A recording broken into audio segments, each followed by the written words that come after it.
Welcome to Off the Cuff. In this series, I provide a recap of an episode, then conclude with my thoughts and impressions. I do not provide spoilers for future installments.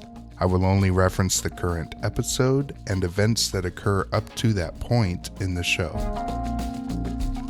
Welcome back, fellow watchers. This installment will cover Buffy the Vampire Slayer Season 2, Episode 2, Some Assembly Required.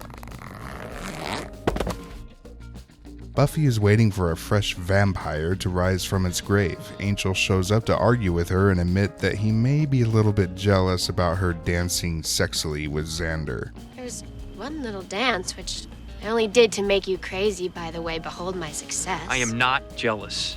As they argue, the vampire awakes, and the two of them work together to take out the vamp. Angel and Buffy see that a grave has been digged up. It wasn't a vampire. This body was dragged. Cut to Giles in the library, and the gang shows up to see him auditioning for a date with a chair. A social engagement, a date, if you're amenable. You idiot! They joke around with him a little bit. Buffy and the gang help Giles focus on what's important when asking someone out. Make it natural, not too complex. Mention Mexican. About Mexicans? Mexican. Food. You take her for food, for which you then pay. Oh, right. Ensure that he's succinct and precise, not wishy-washy and excessively British about his approach. And with that, Buffy talks about the body being dug from the grave from the night before. The deceased, Meredith Todd, is a recent death. Meanwhile, we see Eric going around taking pictures of hot chicks without their consent. Chris and Willow talk together about how to best achieve success for science experiments. Eric keeps proving to everyone that he's a perv and not really worth even talking to, let alone being around. Cordelia is hanging around when Eric and Chris say that she's a good candidate for something. Cordelia is so fine. You know, she'd be just perfect for us. Don't be an idiot. She's alive. Willow finds out that Meredith died in a car accident, but the mystery of why she was dragged out of her grave still remains. Get it? Remains. Possible reasons for the bones being taken. Giles thinks maybe it could be demons absorbing the flesh of the dead for their soul, or a voodoo ritual, or maybe a zombie invasion. Buffy mentions she and Angel are having some problems, and Cordelia brings up her feelings of loss when Daryl died. Daryl was a talented footballer who tragically died during a rock climbing incident, something like that. Back at the cemetery at night, Willow and Buffy talk about Angel being jealous of Xander, while Xander and Giles dig for some remains. Willow mentions that Chris is a good guy. He's the younger brother of Daryl, who Cordelia mentioned. Also, Chris's mother doesn't even seem to leave the house anymore. By the way, are we hoping to find a body or no body? Body would mean flesh-eating demon. No body would point towards the army of zombies thing.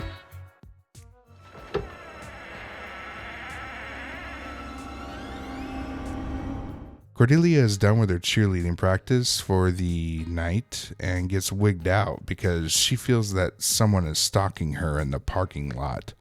Her suspicions were true. She runs into a dumpster while being chased by someone. Angel happens to be there, apparently looking for Buffy. I don't even know why Angel doesn't play the chivalrous gentleman and give her a hand to get out of the dumpster. I didn't mean give her a hand like that.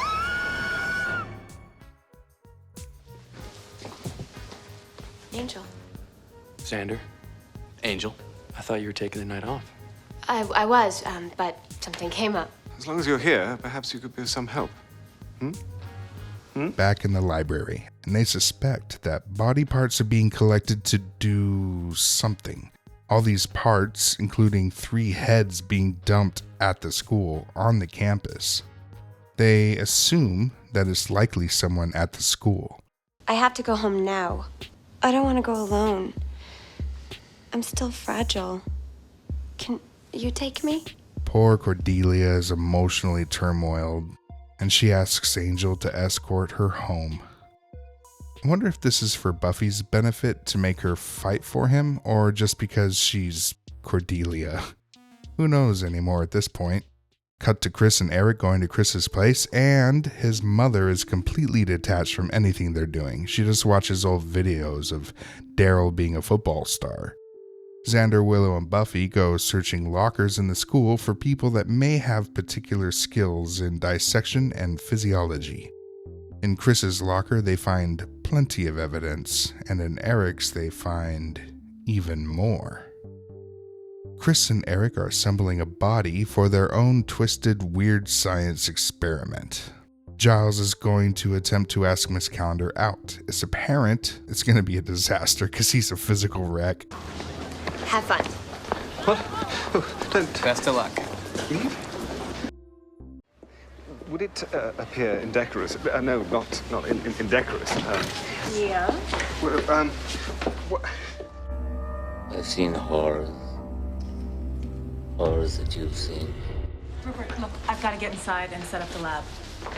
What I'm proposing is... I gotta go. Sorry. You do not know what horror means. Idiot. Horror. Hey, listen, if it's important, why don't you just tell me at the game? Games? What the hell is wrong with you? You're going too, right? Oh, of course. You son of a bitch. Look, I could pick you up after school and we'll grab a bite to eat on the way if you like. How do you feel about Mexican? Good, okay.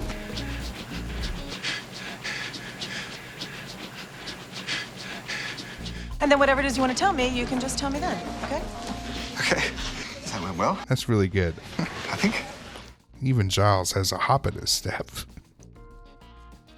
We then learn that Chris and Eric are assembling the perfect girl for Chris's older brother, Daryl.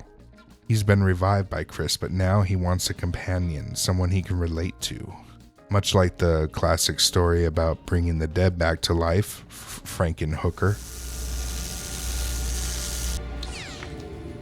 Chris is doing it out of love for his older brother. Eric is just, I guess he's just a perv. But based on the pics taken, Daryl wants Cordelia's head. Back in the library, Willow realizes that retrieving a head will require something fresh, lest it degrade within a day or two. They know that Chris and Eric are the culprits, so Buffy goes to Chris's house. Mom is fixated on old football videos, and Buffy learns about Cordelia being the final body part for their project.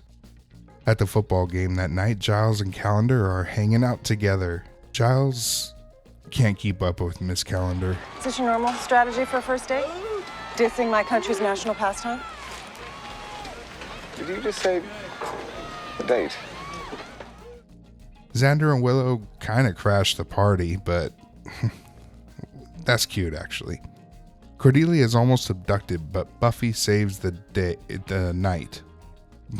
But Cordelia has to cheerlead, so out she goes. Time for the cheerleader pyramid at midfield. I've got to go. What, are you sure you're okay to go out there?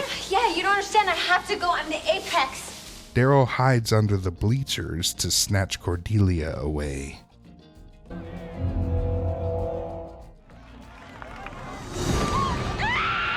With Cordelia now tied up and almost ready for decapitation, Chris confesses to Buffy that they are in the old science lab. She tells him to notify Willow and Xander. Buffy goes to save Cordelia and Daryl fights her.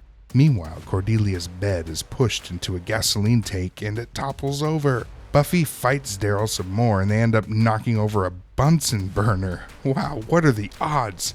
Things start bursting into flames, and Buffy keeps fighting. Giles, Calendar, Willow, and Xander show up to bring the others to safety. While Daryl fights, he throws a tank of compressed gas into the gasoline fire lit by the Bunsen burner right in front of Cordelia.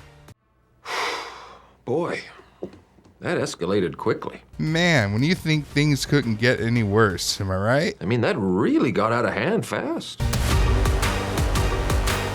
Xander takes Cordelia's bed like a rhinestone cowboy and glides her across the fire of flames like a knight in shining armor. My God. Xander saves Cordelia's life? That's a plot twist if I've ever mentioned one before. Daryl can't stand being alone, and the unfinished body that he wanted to be his bride is actually the source of his demise. He cradles the body and decides to die along with her.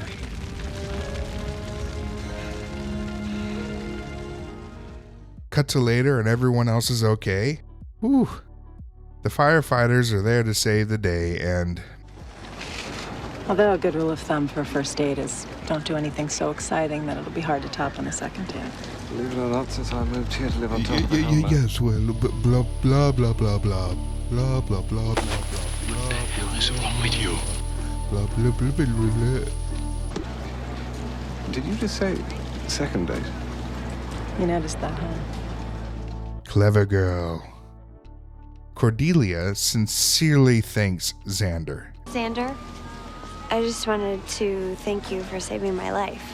but well, What you did in there was really brave and heroic, and I just wanted to tell you if there was anything I could ever do to... Do you mind? We're talking here. hold on. I'm feeling a little bit sorry for Cordelia now. What is this show doing to me? So where were we? Wondering why we never get dates. Yeah, so why do you think that is? Angel and Buffy are at the cemetery together, and Angel mentions he's jealous about Xander. I thought about it. Maybe it bothers me a little. I don't love Xander. Yeah, but he's in your life.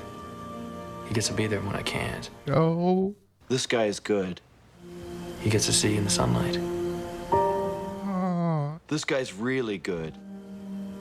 It'll be morning soon. I could walk you home. Aww. The end.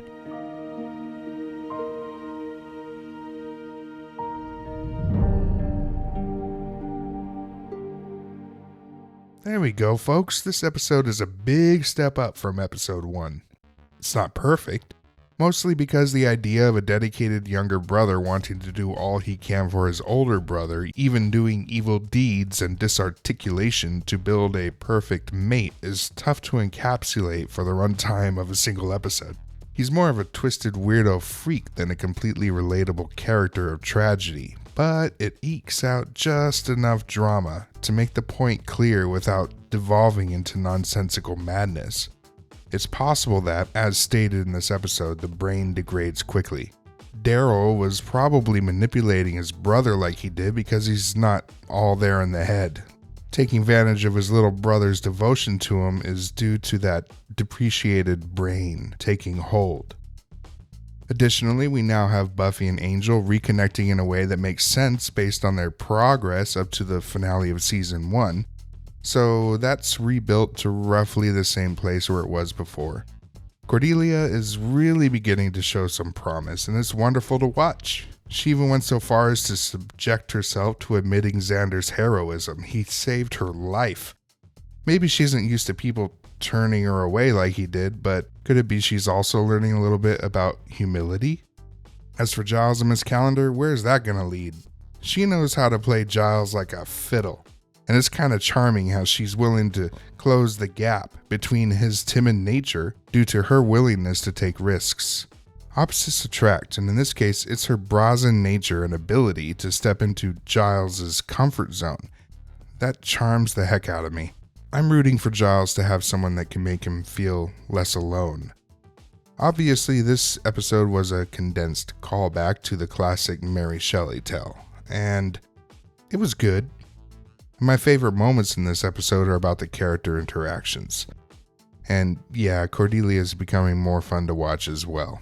Who would have thought that during the first half of season 1?